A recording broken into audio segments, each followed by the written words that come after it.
राष्ट्रवादी काँग्रेस अजितदादा गटात मोठे राजकीय भूकंप होण्याची शक्यता व्यक्त केली जात आहे। कारण देशातील प्रसिद्ध निवडणूक रणनीतिकार प्रशांत किशोर यांनी थेट पक्षाचे महाराष्ट्र प्रदेशाध्यक्ष सुनील तटकरे यांच्या कामकाजावर गंभीर प्रश्नचिन्ह उपस्थित केल्याची माहिती समोर आली आहे। प्रशांत किशोर यांनी सुनेत्रा पवारांसोबत झालेल्या तब्बल 6 तासांच्या बैठकीत स्पष्ट शब्दात सांगितले की प्रदेशाध्यक्ष सहकार्य करत नसतील तर महाराष्ट्रात काम करणे शक्य नाही। मग नेमकी तक्रार काय होती? प्रशांत किशोर सुनील तटकरेंवर इतके नाराज का झाले? तटकरेंचं प्रदेशाध्यक्ष पद आता धोक्यात आलं आहे का? आणि या सगळ्या घडामोडींचा अजित पवार गटावर काय परिणाम होऊ शकतो?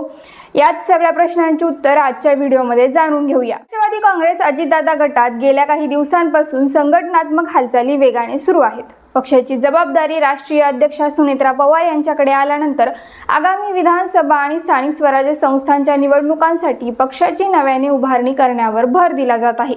याच पार्श्वभूमीवर देशातील प्रसिद्ध निवडणूक रणनीतिकार प्रशांत किशोर यांची पक्षासाठी नियुक्ती करण्यात आली आहे। बिहारमधील बांकीपूर पोटनिवडणुकीत भाजपचा पराभव घडवून आणल्यानंतर प्रशांत किशोर थेट मुंबईत आले आणि सुनेत्रा पवार यांच्यासोबत महत्त्वाची बैठक झाली। ही बैठक साधी नव्हती।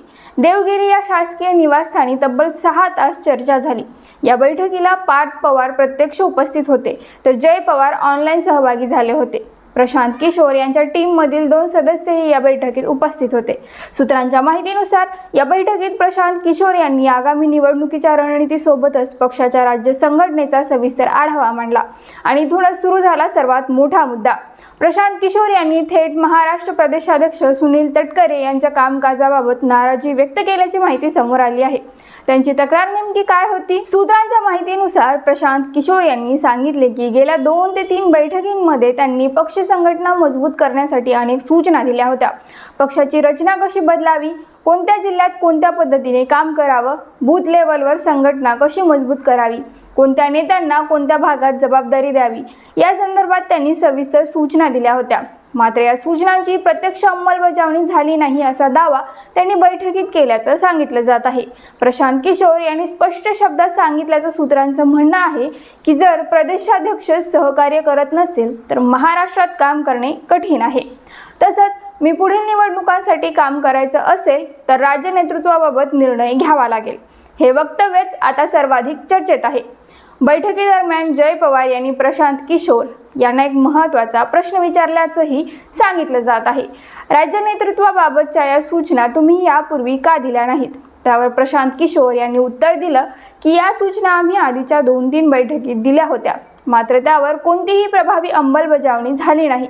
यामुळेच त्यांनी यावेळी अधिक ठाम भूमिका घेतल्याचं बोललं जात आहे। सर्वात मोठा प्रश्न, यामुळे सुनील तटकरे यांचं प्रदेशाध्यक्षपद धोक्यात आलं आहे का? याचं उत्तर अद्याप अधिकृतरित्या कोणाकडेही नाही, कारण राष्ट्रवादी काँग्रेसकडून याबाबत कोणतीही अधिकृत घोषणा झालेली नाही। मात्र सूत्रांच्या माहितीनुसार प्रशांत किशोर यांनी राज्य नेतृत्वात बदल करण्याची शिफारस केली असल्याची चर्चा राजकीय वर्तुळात जोर धरत आहे। इतकंच नाही, प्रशांत किशोर यांच्या टीमने महाराष्ट्रभर पक्षाचा स्वतंत्र सर्व्हे सुरू केल्याची माहितीही समोर येत आहे।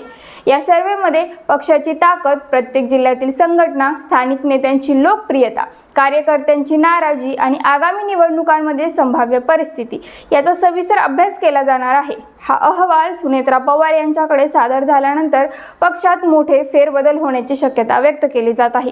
म्हणजेच जिल्हाध्यक्षांपासून राज्य नेतृत्वापर्यंत बदल होऊ शकतात अशी ही चर्चा सुरू आहे।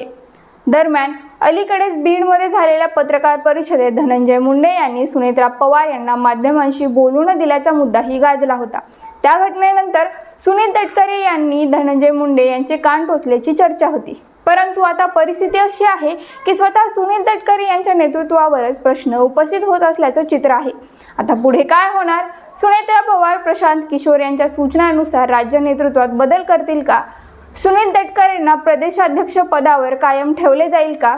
की राष्ट्रवादी काँग्रेसमध्ये मोठे संघटनात्मक बदल पाहायला मिळतील? याकडे आता संपूर्ण महाराष्ट्राचं लक्ष लागलं आहे। धन्यवाद।